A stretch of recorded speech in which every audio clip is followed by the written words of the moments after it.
Marcus Chen was enjoying his morning coffee on the porch of his Montana ranch when the call came.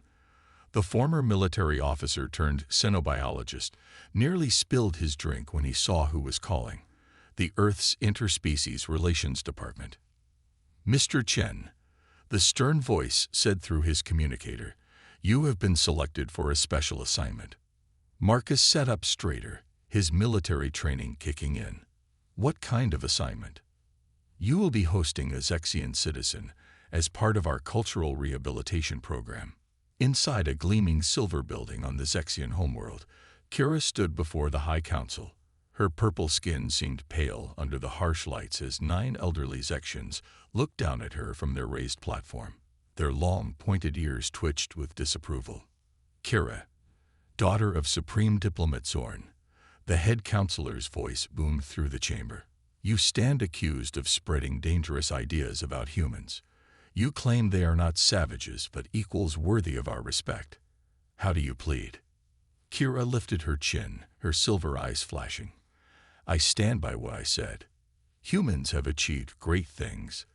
They deserve." Silence. The head counselor's fist crashed down. "Your father's position cannot protect you from the consequences of such foolish thinking. We have decided your punishment." Kira's heart raced, but she refused to show fear. The council was known for sending criminals to harsh prison planets. "You will be sent to Earth," the head counselor announced with a cruel smile. "Since you love humans so much, you will live among them. Perhaps experiencing their primitive ways firsthand will cure you of these dangerous ideas." Whispers filled the chamber. Being sent to Earth was considered a terrible fate among Zexians. They viewed humans as barely evolved apes who had stumbled upon advanced technology. "You will be placed in the custody of a human male," another council member added. "A former soldier. Let's see how you enjoy their brutish nature up close." Back on Earth, Marcus was reviewing the files sent to him. A young Zexian woman named Kira was being sent to live at his ranch as part of her rehabilitation. Something about the whole thing felt off to him. Why would living on Earth be considered punishment? He spent the next few days preparing the guest room, making sure it would be comfortable for a Zexian. Their species preferred cooler temperatures and needed higher humidity, so he adjusted the environmental controls accordingly. 3 days later, a sleek silver ship descended from the Montana sky. Marcus watched as it landed in his front yard, wondering what he had gotten himself into. The ship's door opened with a soft hiss. Kira stepped out, and Marcus's eyes widened slightly. She was tall and graceful, with purple skin that seemed to shimmer in the sunlight. Her silver eyes took in the ranch with what looked like resignation, as if she was preparing herself for terrible conditions. "Welcome to Earth," Marcus said politely. "I'm Marcus Chen. I'll be your host during your stay." Kira looked surprised at his educated tone and polite manner. She had expected a rough, uncultured brute. "I am Kira," she replied stiffly. "I suppose you have been informed of the terms of my rehabilitation." "I have." Marcus nodded. "Though I must admit, I'm curious why being sent to Earth is considered punishment by your people." Kira blinked, caught off guard by his directness and intelligence. This was not what the council had led her to expect. Perhaps her views about humans weren't so misguided after all. As Marcus showed her to her room, neither of them realized that this punishment was about to change both their lives and the relationship between their species forever. Kira spent her first night on Earth staring at the ceiling of her new room. The bed was surprisingly comfortable, and the air system perfectly matched Zexian preferences. She had expected to sleep on the ground or in some primitive shelter. Instead, Marcus had given her a spacious room with its own bathroom and a large window overlooking the mountains. The next morning, she found Marcus in the kitchen making breakfast. The smell was strange but not unpleasant. "I researched Zexian dietary needs," he said, placing a bowl of blue-tinted porridge in front of her. "This should be safe for you to eat. Let me know if it needs any adjustments." Kira tasted it carefully. Her eyes widened in surprise. It was perfectly seasoned for Zexian taste buds. "You've studied our food preferences." Marcus nodded. sitting down with his own breakfast. I'm a xenobiologist. Understanding other species is my job. Plus, I wanted you to be comfortable. But the council said humans were. Kira stopped herself. Were what? Marcus asked, raising an eyebrow. Primitive, uncaring about other species' needs. She looked down at her bowl, embarrassed. Marcus laughed softly. Well, I suppose that shows how wrong stereotypes can be. Later that day, Kira watched Marcus work in his research lab, which was attached to the house.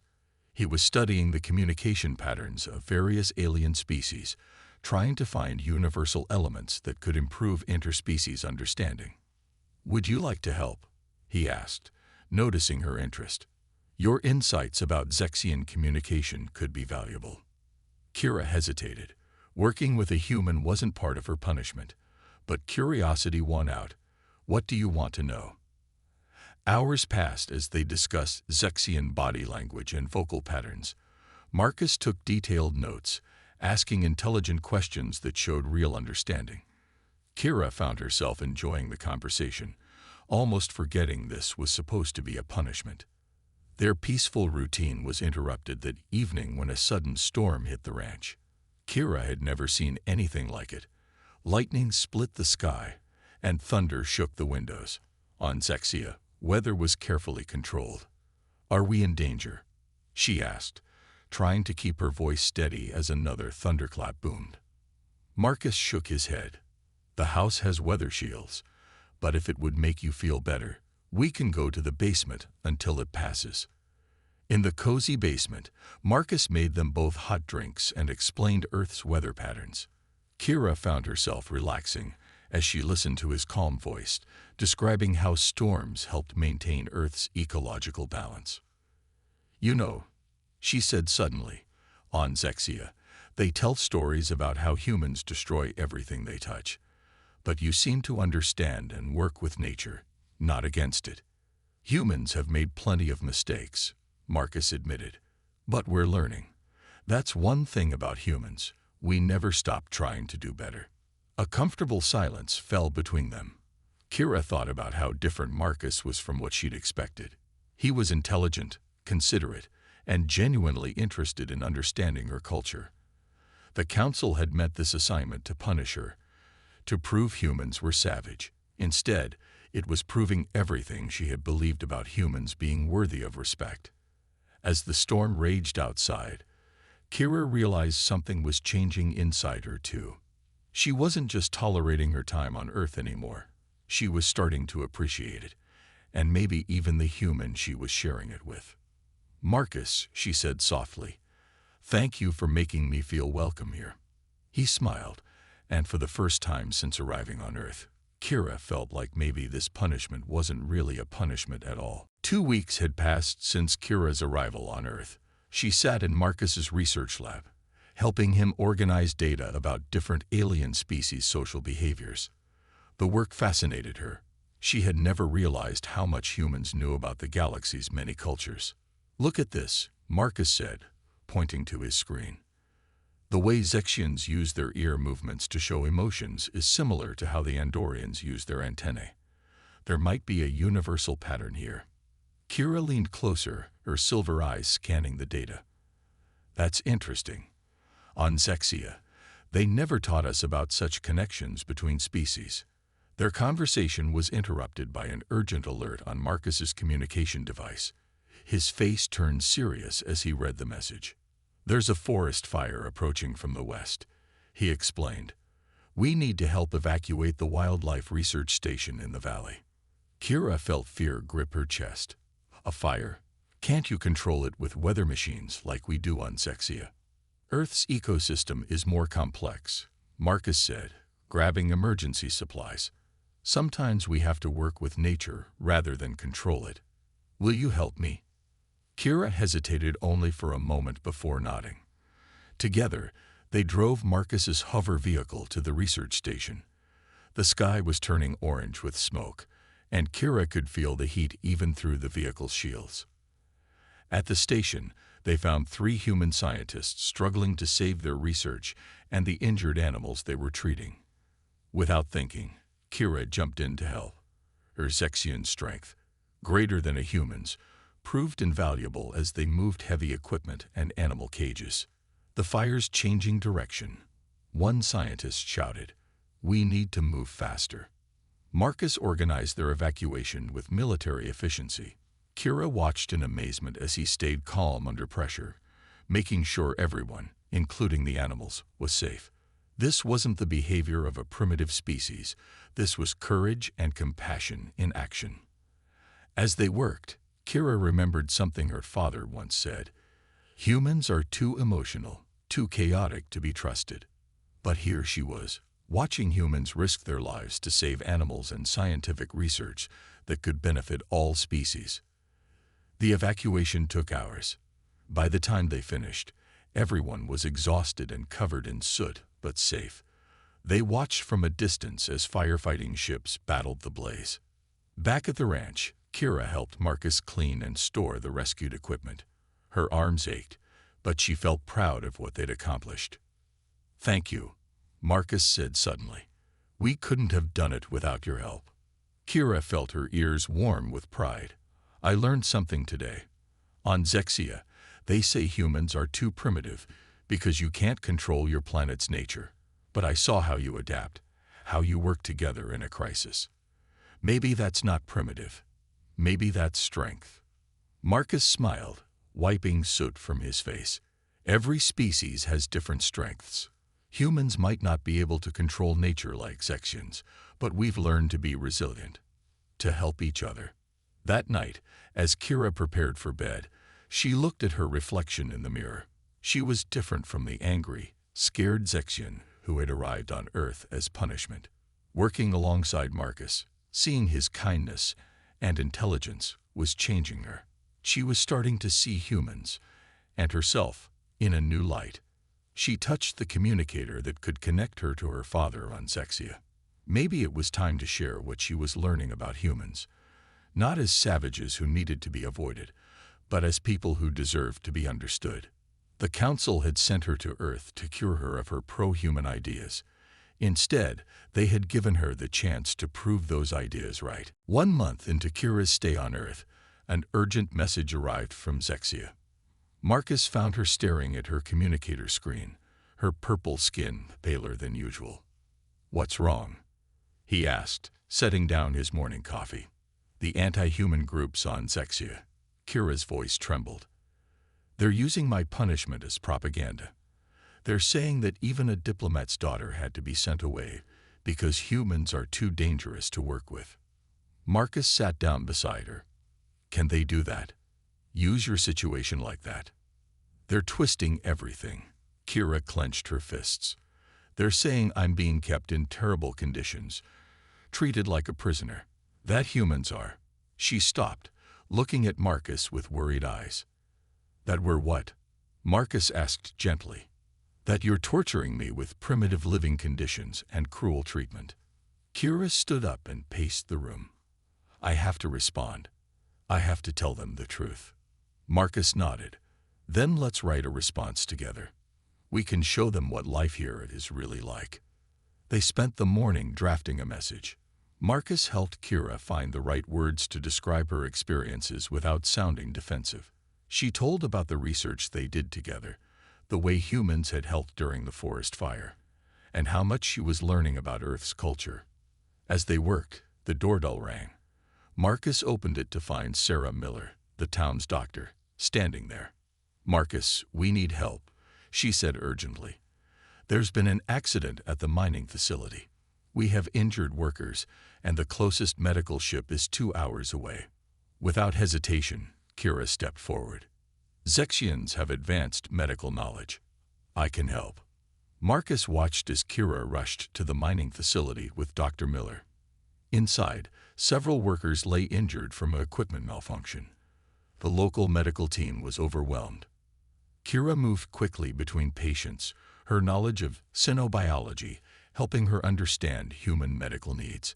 She worked alongside Dr. Miller, explaining Zexian healing techniques that could help. "This compress," she showed the doctor, "we use it on Zexia for deep tissue injuries. It should work on human bodies too." Hours passed as they treated the injured. The townspeople watched in amazement as the alien they had once feared worked tirelessly to help their friends and neighbors. When the medical ship finally arrived, all the workers were stable. Dr. Miller turned to Kira with tears in her eyes. "Thank you," she said, hugging Kira impulsively. "We couldn't have done this without you." Back at the ranch, Marcus found Kira sitting on the porch, looking at the stars. "You were amazing today," he said softly. "I just did what anyone would do," Kira replied. "But did you see how everyone worked together? Humans, a Zexian, all focused on helping others. This is what I've been trying to tell my people about." Marcus sat next to her. "Maybe we should record a message about today. Show the anti-human groups how our species can work together." Kira smiled, but then her face grew serious. "Marcus, what if they try to stop my stay here? What if they force me to return to Zexia?" Marcus felt his heart skip a beat at the thought. When had Kira's presence become so important to him? "Then we'll face that together," he said firmly. "You're not just my guest anymore, Kira. You're my friend, and I'll help you fight for what you believe in." Under the Earth's stars, so different from Zexia's, Kira realized that what had started as punishment had given her something precious, not just a friend, but an ally in her fight for understanding between their peoples. 2 months had passed, and spring was turning the Montana landscape green. Kira sat in the garden she and Marcus had planted together, writing her daily research notes. She found herself distracted, watching Marcus as he worked on his hover vehicle nearby. Something had changed between them. She noticed it in small moments, the way her heart beat faster when he smiled, how their hands sometimes touched when they worked together in the lab, the long talks they shared under the stars. "Kira," Marcus called, wiping grease from his hands. "Want to go into town? We need supplies, and everyone's been asking about you since you helped with the mining accident." She smiled and nodded. The townspeople had become surprisingly friendly after that day. They no longer stared at her purple skin or pointed ears. Instead, they greeted her warmly, asked her questions about Zexia, and treated her like one of their own. In town, they visited the local market. The fruit seller, Mrs. Thompson, waved them over. "Kira, dear, I got those blueberries you like," she said, holding out a basket. "They remind me of the ones you described from your home planet." Kira felt warmth spread through her chest. These humans had accepted her so completely. As they walked through the market, Marcus's hand brushed against hers. Neither of them pulled away. Their peaceful afternoon was shattered by the arrival of a sleek Zexian ship. Kira's heart sank as she recognized the official markings. Inspector Vex, a stern-faced Zexian official, stepped out. His long ears twitched with disapproval as he surveyed the town. "Kira, daughter of Zorn," he said coldly, "I have come to evaluate your rehabilitation." Marcus stepped forward protectively. "Kira is doing well here.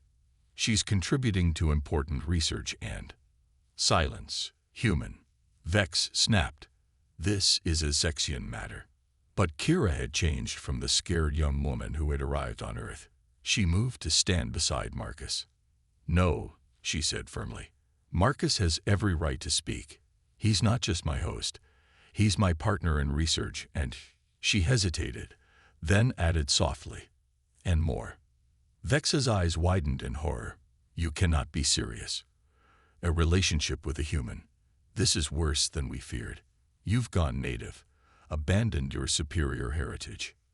"Superior?" Kira laughed. "Look around you, Inspector. These humans have built a community that welcomes strangers, that helps each other without asking for payment. They value knowledge, compassion, and understanding. What's superior about rejecting that?" A crowd had gathered, watching the confrontation. Dr. Miller stepped forward. "Kira saved lives here," she said. "She's shown us new medical techniques that have helped dozens of patients. Is that what you call going native?"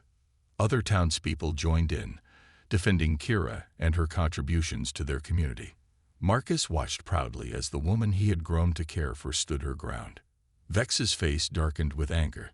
This is unacceptable. I will be reporting this to the council. Expect orders for your immediate return to Zexia. As the inspector stormed back to his ship, Kira felt Marcus's hand take hers. This time, she gripped it tightly. I won't let them take you, he said quietly. Kira looked up at him, seeing in his eyes the same feelings that had been growing in her heart. I don't want to leave, she whispered. Not you, not this place, not what we're building here.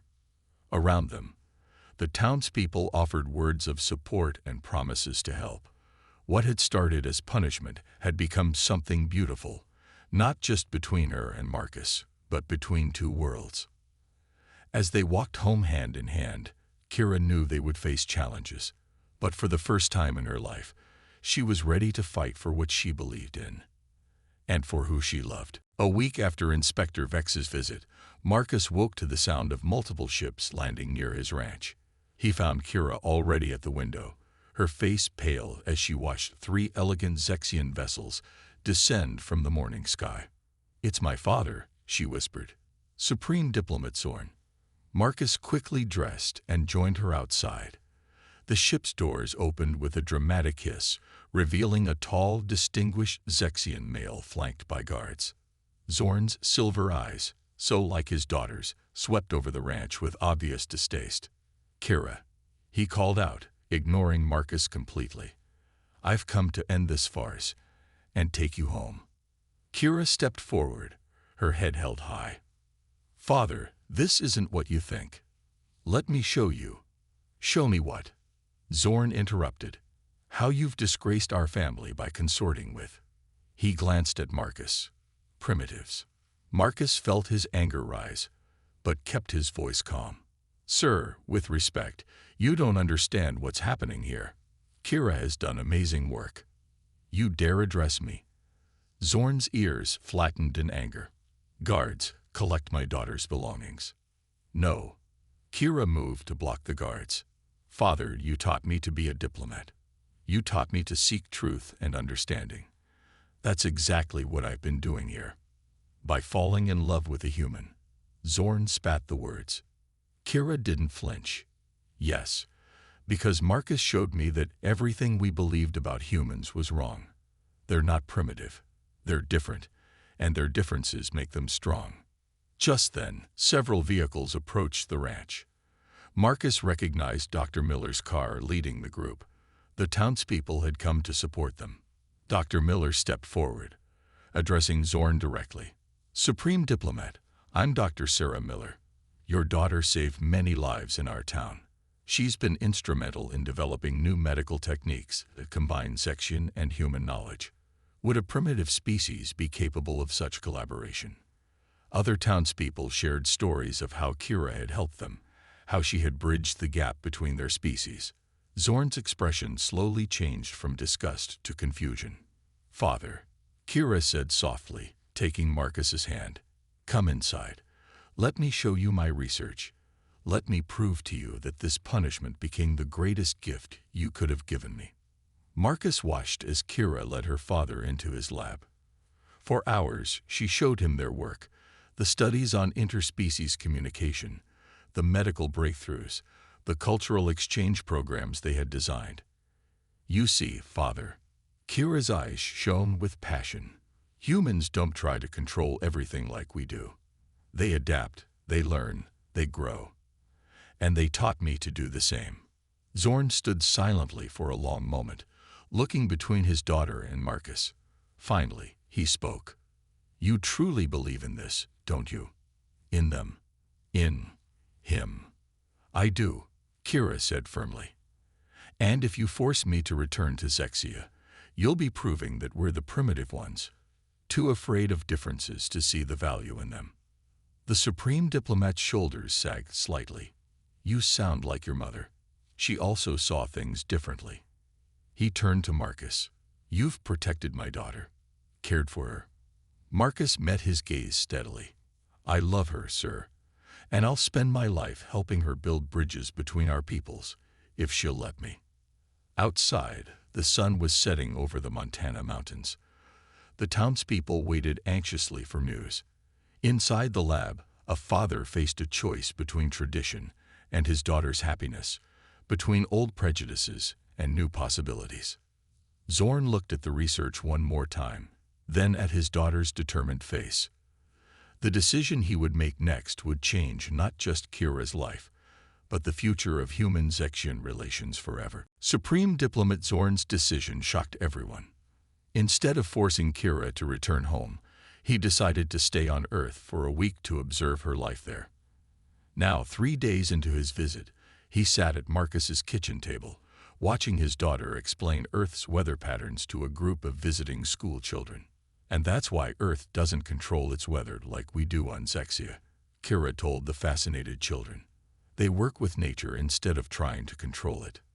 Can we touch your ears? A small girl asked shyly. They're so pretty. Kira laughed and knelt down, letting the children gently touch her pointed ears. Zorn's own ears twitched in surprise at such casual contact between species. She's good with them, Marcus said, joining Zorn at the table. The local school keeps asking her to teach about Zexian culture. Zorn nodded slowly. On Zexia, we would never allow such informal interactions, but I must admit, the children seem to be learning quickly. Just then, Marcus's communication device buzzed urgently. His face grew serious as he read the message. There's a problem on the Zexian mining colony near Jupiter, he explained. They're having trouble with their environmental systems. They're asking if Kira can help since she understands both Zexian technology and Earth's adaptive approaches. Kira quickly said goodbye to the children and joined them. How bad is it? Bad enough that they're asking for human help, Marcus replied. That's a first. Zorn stood up. I'm coming too. I want to see how you handle this. They took Marcus's fastest ship to the mining colony. The situation was worse than expected. The colony's rigid environmental control systems were failing, and the backup systems weren't working. The problem is they're fighting against space's natural conditions instead of working with them, Kira explained, studying the system readings. Marcus, remember how Earth's space stations use adaptive shielding? Marcus nodded. We could modify their systems to be more flexible, like Earth's. They work together, combining Zexian technology with human innovation. Kira translated between the Zexian engineers and Marcus, helping them understand each other's ideas. Zorn watched in amazement as the two species worked seamlessly together. Hours later, the colony's systems were not just fixed, they were better than before. The Zexian colony leader approached Kira's father. Supreme Diplomat, she said formally, we owe your daughter and her human partner our lives. Perhaps we were wrong about humans. Back on Earth, news of the successful cooperation spread quickly. The Earth's Interspecies Relations Department called a meeting with Zexian officials. They wanted to discuss creating more opportunities for humans and Zexians to work together.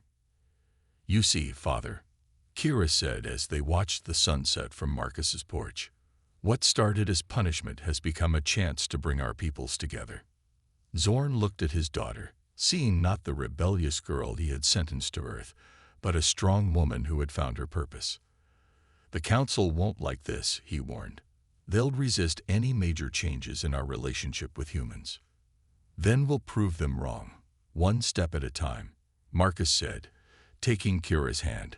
Just like Kira proved them wrong about humans. Zorn watched their joined hands, purple and pink skin together. A year ago, he would have been horrified. Now, seeing how they worked together, how they made each other better, he wasn't so sure. I will support you, he said finally. Both of you, but be prepared for opposition from both our worlds. Not everyone is ready for such changes. Kira hugged her father, tears in her silver eyes. Thank you, Father. As night fell over the ranch, 3 people from 2 different worlds sat together, planning a future where their species could learn from each other. What had begun as punishment had become a revolution of understanding. And it was only the beginning. 6 months after the mining colony incident, Marcus's ranch was transformed. Colorful lights floated in the air, and flowers from both Earth and Zexia decorated every surface. It was the day of the first official human Zexian wedding. Kira stood in her room, wearing a dress that combined Earth's white with Zexian traditional purple crystals. Dr. Miller helped adjust her veil while Mrs. Thompson wove earth flowers into her hair. "I never thought I'd see this day," Kira's father said from the doorway. "My daughter marrying a human. And stranger still, I'm happy about it." In another room, Marcus adjusted his suit, which had been modified with Zexian formal wear elements. The town's mayor stood with him, grinning. "You know," the mayor said, "when they first sent a Zexian here as punishment, everyone was scared. Now look, half the town is here, and there are Zexian officials in my backyard." The ceremony was held under the Montana sky, with guests from both worlds in attendance. The Zexian High Council had initially refused to attend, but after pressure from various diplomatic offices and Zorn's influence, they sent 2 representatives. As Kira walked down the aisle with her father, she saw faces from both her worlds watching. The townspeople who had become her friends sat beside Zexian diplomats who had once condemned her. Marcus waited for her under an arch decorated with both earth roses and Zexian crystal flowers. They had written their own vows, combining traditions from both cultures. "On my home world," Kira said, her voice clear and strong, "they sent me here as punishment. Instead, I found the greatest gift, love that crosses the boundaries of worlds." Marcus took her hands in his. "They thought our differences would drive us apart. Instead, they made us stronger. I promise to spend my life building bridges between our peoples, with you by my side." As they exchanged rings made from earth gold and Zexian crystals, something unexpected happened. The 2 council representatives, watching the honest love between human and Zexian, found their prejudices weakening. At the reception, humans and Zexians mixed together, sharing food, stories, and dances from both worlds. Dr. Miller taught Zexian officials earth line dancing, while Zexian diplomats showed humans their traditional star dances. One of the council representatives approached the newlyweds. "Perhaps," he said slowly, "we were wrong about humans. And about you, Kira. Your punishment has shown us something valuable." Kira smiled. "Then let's build on that. Marcus and I have a proposal for the council." They announced their plan to establish the first human Zexian cultural exchange program, based at Marcus's ranch. It would be a place where both species could learn from each other, conduct research together, and break down the barriers between their worlds. "The ranch is perfect," Marcus explained. "It's already set up for research, and it's where our 2 worlds first came together." The announcement was met with cheers from both humans and Zexians. Even the council representatives nodded in approval. As the celebration continued under the stars, Kira and Marcus slipped away to their favorite spot on the porch, the same porch where they had first met, where she had arrived as a prisoner and found a home instead. "Ready for our next adventure?" Marcus asked, holding her close. Kira looked up at the stars, thinking of all the changes one act of punishment had brought. "More than ready.